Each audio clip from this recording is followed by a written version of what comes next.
Well, hello again to everybody here. It's Teresa Sanderson. As always, very excited to connect with you.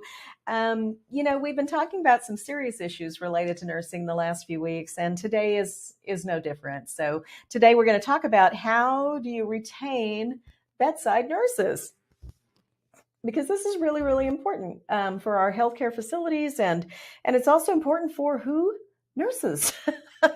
Also very important for nurses. And so, the landscape of healthcare is always changing. Everything's always changing, and but having an available staff of bedside nurses has always been vitally important.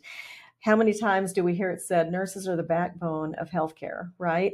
So it's important for us right now in this time of high turnover with short staffing, new nurses leaving, and all of these things. It's really important that we stop and take a look at who are the nurses that have been with us and continue to serve in facilities for long periods of time, even when things are hard, right? So it's time that we take a good hard look at who those nurses are and maybe converse with them, right? Now's the perfect time to have some stay interviews and figure out what keeps you here. What keeps you here? And what are the things that would make you ever consider leaving? Okay. We can glean a lot of wonderful information by talking with the nurses who continue to stay even when things are really, really tough. And I think, we're overlooking a resource when we don't talk to these nurses, because they're the ones who are towing the line. And I'm sure they have a lot to say. And when they are heard, they feel what? Valued. They feel appreciated. They feel like they matter. And so it's kind of low-hanging fruit for leadership to be able to really step up and let them know they matter just by listening to their opinions. Now, in addition to this, so stay interviews are a great thing. And if your organization is not already doing those, I want to encourage you to get in the habit of doing it. Because this is important. This is really important that we understand what keeps people there and also what could cause them to leave, because you don't want to lose your key players who have been sticking with you so long. But who knows? If you don't talk to them, they could be considering leaving. So it's important that you know that. Other things that you might consider doing: flexible scheduling options. Okay. Now more than ever, we need to think out of the box with nursing and think about things like job sharing, if we're not doing that already, flexible schedules, self-scheduling. What is it that we can do with the traditional scheduling system that is the way we've always done it, that we can do differently, that's going to breathe new life and inspiration and a sense of appreciation and value into those nurses that you need to work on your unit? Okay, what is it that you can do with scheduling, thinking outside the box, not just the way we've always done it? We've got to be willing to do something different to create a better future for our profession as a whole. So flexible scheduling options, are there any opportunities there? What about a brainstorming session, even with the nurses on your unit? What could we do? They may have ideas. It's like that, isn't it? Same as in quality improvement. It's usually the ones who are closest to the problem who have solutions at the ready. So we need to talk to them. Another thing that we can do to retain bedside nurses is promote their wellness and mental health. And this needs to be done in a real way. Though it's not enough to talk about it. It's not enough to set up a room that, has special massage recliners or chairs and things like that, and nobody has the time to use it. Okay. Taking care of your nurses and their wellness ensures that, they're getting a lunch break as often as possible, right? Do I recognize that sometimes you can't get it? Yeah, been there, done that. But most of the time, okay, it should be an exception to the rule that a nurse doesn't get a lunch break. That's the norm we should be working on in nursing, is that it should be an exception to the rule that you don't get a lunch break or you don't get a break. Okay, so what kind of time management skills can we teach or impart? About maybe work prioritizations. Is there anything we can do with workflow? Things that happen routinely. every day? How can is there a way that we can shift some things that usually happen, at or around the lunch break time that would allow, a better flow of work for patient care and also to meet the needs of the nurses who need a break? Mental health support.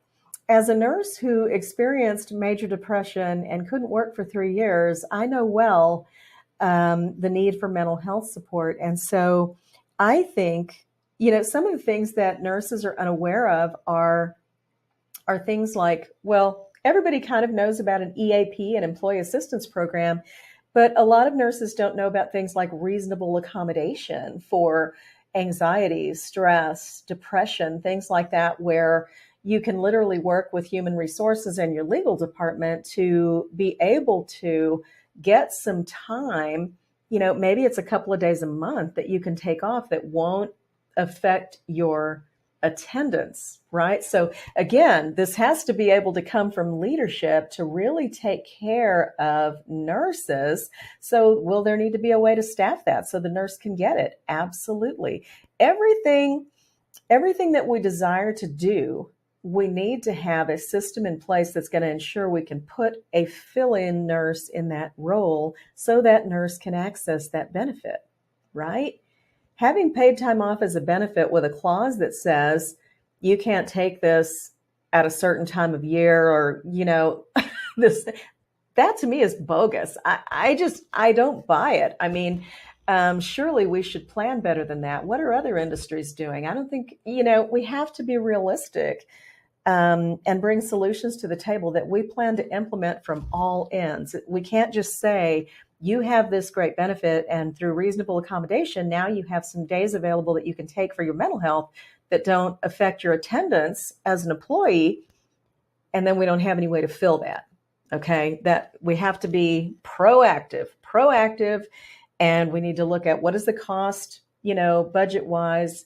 And also, what is the cost if we lose that nurse instead of providing some reasonable accommodation? We need to look at that from every single aspect, right? And figure out what can we do that's different. So wellness programs, mental health support, again, but being real with the benefits and planning for all sides. I think the numbers right now are that it costs some $56,000 to replace a nurse. And the median length of time it takes to do that is about 85 days. It may take as long as 109 days. So what's it worth? Okay. What is it worth to have a nurse continue in their role, maybe with a day or two available for reasonable accommodation that you're going to staff a different way? It's going to lead to continuity in patient care. It's going to lead to a nurse who feels appreciated. It's going to lead to safer patient care because you've got a nurse with experience. I mean, there's so many benefits to this that I feel like I'm kind of preaching to the choir. So I'm going to move on. Next thing we can do to retain bedside nurses is provide some emotional intelligence and personality science training. I mean, this is really important. Most industries have as a standard a personality assessment that people take when they onboard, and this kind of helps identify their strengths and things like that. I would go a step further and encourage you to use a values-based personality assessment. And because when we know what people value most, emotional intelligence is just a stone's throw away. And it's very easy to know how to communicate with people based on what they value most. And we can really, really communicate with influence that way and shorten the time it takes people to make decisions, the time it takes to resolve conflicts, and also treat each other with value and recognizing that most personality differences, well, not most, all personality differences are not personal. They are personality. And it's really important to understand that and to embrace that. And it's very liberating. But when we think about cultivating positive nursing culture and letting go of a culture where nurses eat their young and moving to one where nurses feed their young, it's vitally important that we bring to the table emotional intelligence and understanding of values-based personality. Okay, so these are just a few things that we can do to retain bedside nurses. We've talked about the stay interview. We talked about considering flexible scheduling options. wellness programs and mental health support, and lastly, emotional intelligence training and personality science training, just as some innovative ways to think out of the box and do nursing differently. It's going to be very, very important that we continue to do that. Now, before I leave you today, I do want to invite you to to sign up. Go ahead and join the Nurses Feed Their Young community membership. The membership is now live, and we are very, very excited to present this. We are going to have unique forums within the Nurses Feed Their Young membership community where you can connect with other nursing leaders. If you're a nursing leader, you'll be able to develop or connect with other nursing leaders. If you're a long-term care DON, we've got a spot for you.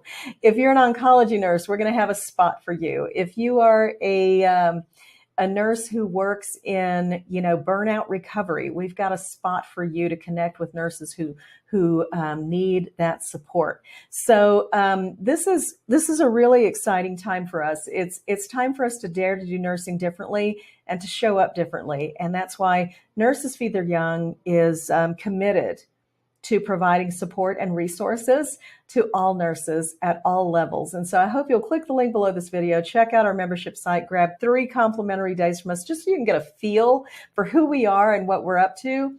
But we would love to have you join the community. We are truly stronger in numbers, and we look forward to seeing you there. Chat soon. Bye-bye.